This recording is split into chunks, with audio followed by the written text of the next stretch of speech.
marilah kita telusuri satu persatu makna dan kandungan yang tersirat dan tersurat di dalam ayat yang pertama dari surat Al-Isra tersebut.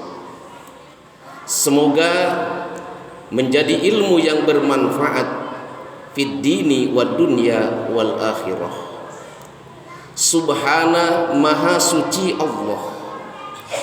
Ini disebut dengan tasbihah. Jadi kalau kita membaca tasbih, itu artinya kita mensucikan Allah. Maha suci dari apa? Dari sifat-sifat dan wujud, dan dari keadaan kemakhlukan di luar Allah subhanahu wa ta'ala. Jadi kalau kita membaca tasbih subhanallah, jangan sekali-kali kita menyamakan Allah dengan makhluknya, seperti halnya paham-paham di luar ahlu sunnah wal jamaah.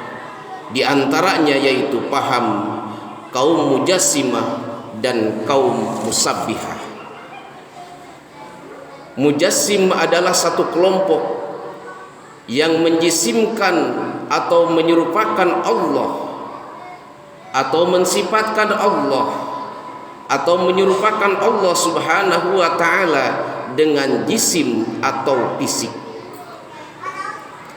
Dia memang tidak bilang bahwa Allah itu serupa dengan makhluk, tapi kelompok ini menyifatkan karakter yang sama dengan makhluk.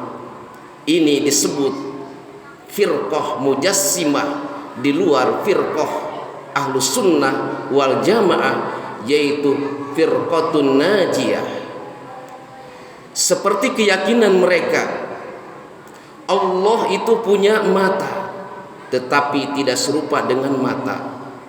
Allah, kata mereka, punya telinga, tapi tidak serupa dengan telinga. Allah punya kaki, tapi tidak serupa dengan kaki.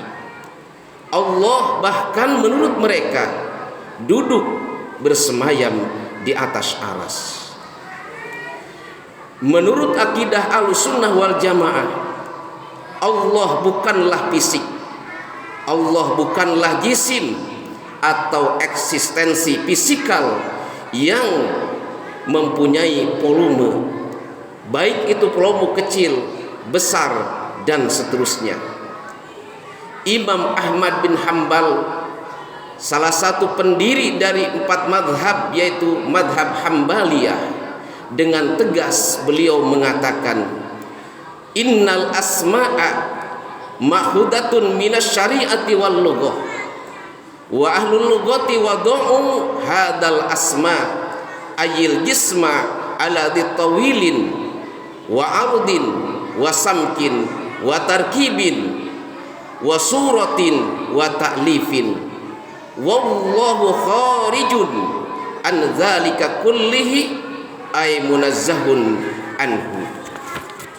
Kata Imam Ahmad bin Hanbal, sungguh istilah-istilah atau jisim itu diambil dari istilah syariah dan istilah bahasa. Sedangkan ahli bahasa menetapkan istilah itu, yaitu jisim, untuk sesuatu yang punya panjang, mempunyai lebar, mempunyai ketebalan, mempunyai susunan, dan mempunyai bentuk dan rangkaian. Sedangkan Allah subhanahu wa ta'ala berbeda dari semua itu. Maka tidak boleh ahlu sunnah wal jamaah yang mengikuti Al-Quran, mengikuti Rasulullah sallallahu alaihi wasallam, dan mengikuti penafsiran-penafsiran para sahabat dan salafus soleh, ini harus dihindari.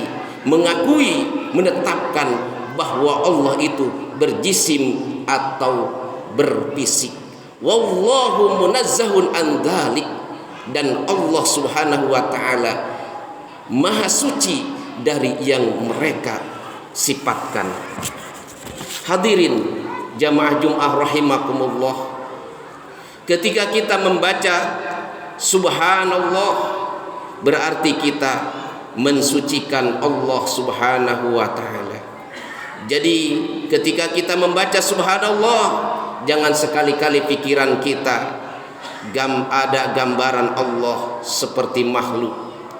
Kemudian kata Imam Muhammad bin Muhammad Al-Ghazali, subhanallah itu bukan hanya mensucikan Allah, tetapi juga menunjukkan hebatnya, mengagumkan ciptaan Allah Subhanahu wa ta'ala. Oleh karena itu sering kita baca, sering kita wirid, subhanallah adada ma khalaqallah, sungguh mengagumkan semua dan setiap ciptaan Allah itu. Jadi Allah yang kita sucikan dari makhluk ini sungguh mengagumkan juga ciptaan-ciptaan Allah Subhanahu wa ta'ala. Yang kita sucikan ini adalah Allah, padahal makhluk banyak yang mengagumkan. Nah, disinilah terkadang kekaguman kita kepada makhluk Allah, kekaguman kita terhadap ciptaan Allah melampaui batas, sehingga mengagumkan makhluk itu melebihi dari mengagumkan Allah Subhanahu wa ta'ala. Rasulullah sallallahu alaihi wasallam pun diberikan mukjizat, dan mukjizat itu mengagumkan, tetapi tidak boleh Nabi Muhammad sallallahu alaihi wasallam dituhankan. Nabi Isa alaihissalam diberikan mukjizat, dan mukjizat itu memang ciptaan Allah dan sangat mengagumkan, tetapi tidak boleh dijadikan Tuhan oleh manusia. Gelombang lautan yang ganas dan menakutkan juga mengagumkan, tidak boleh dituhankan. Maka subhanallah, usahakanlah minimal 33 kali sehabis sholat untuk membedakan Allah dan makhluk dan mengagumi kemakhlukan itu sendiri. Di dalam Al-Quran Allah Subhanahu wa ta'ala memperingatkan kita, farji'il basar hal tara min futur thumma rji'il basar karrataini yanqalib ilaikal basar khasi'aw wa huwa hasir. Wahai manusia, coba teliti alam, amati alam, lihat baik-baik, baik melihat menurut mata, melihat menurut pikiran, melihat menurut survei, melihat menurut penelitian dan observasi, atau melihat menurut hati nuranimu. Cobalah kita perhatikan, apakah ada yang cacat dari semua ciptaan Allah? Sampai lelah, ternyata kita tidak akan menemukan satu perkara pun yang diciptakan oleh Allah Subhanahu wa ta'ala mengalami aib atau kecacatan. Wa fil ardi ayatul limukinin wa fi anfusikum afala tubsirun. Di dunia ini bertebaran tanda-tanda kebesaran Allah, tapi mengapa kamu tidak melihat? Mengapa kamu tidak mengerti? Afala tatafakkarun, apakah kamu tidak memikirkan? Kenapa? Karena untuk melihat dan mengerti diperlukan zuhurul haq fi. Menurut Ibnu Athaillah, al-kaunu dzulmatun, dunia ini adalah gelap. Dunia ini adalah gelap. Dunia ini memang pada dasarnya gelap. Baru dunia ini akan terang ketika disinari oleh cahaya nur Allah Subhanahu wa ta'ala. Jadi untuk bisa melihat keadaan alam, untuk bisa melihat keadaan makhluk Allah, itu ada dua. Ada yang memang makhluk Allah ini berupa benda, ada makhluk Allah ini yang berupa kejadian. Nah, untuk meneliti ciptaan Allah, baik yang berupa benda maupun kejadian, ini diperlukan satu alat, yaitu Al-Quranul Karim. Kalau ingin melihat, maka pakailah kacamata Al-Quran, jangan memakai kacamata yang lain. Ketika kita ingin melihat alam, maka lihatlah memakai kacamata Al-Quran. Dan untuk bisa menggunakan kacamata Al-Quran diperlukan dua syarat mutlak. yaitu otak yang cerdas dan hati yang bersih dan lurus.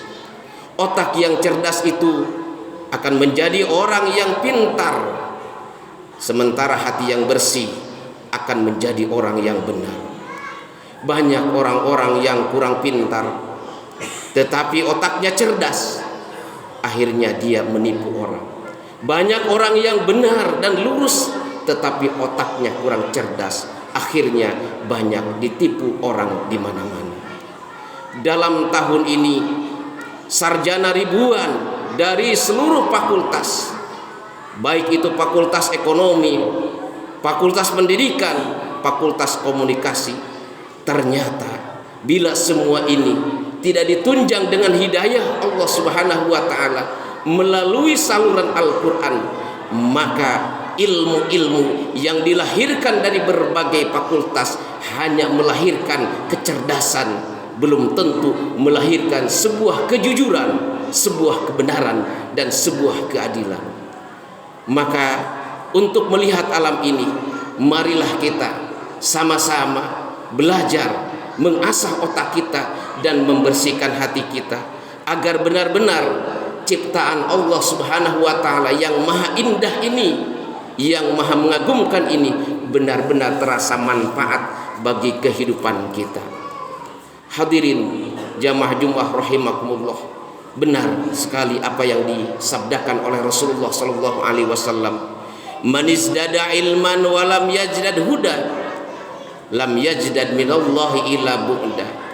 Barang siapa yang ilmunya bertambah namun tidak dibarengi dengan bertambahnya hidayah, yaitu rasa taat kepada Allah Subhanahu wa taala, maka ilmu itu bukan semakin dekat dengan Allah, justru sebaliknya semakin jauh dari Allah Subhanahu wa taala.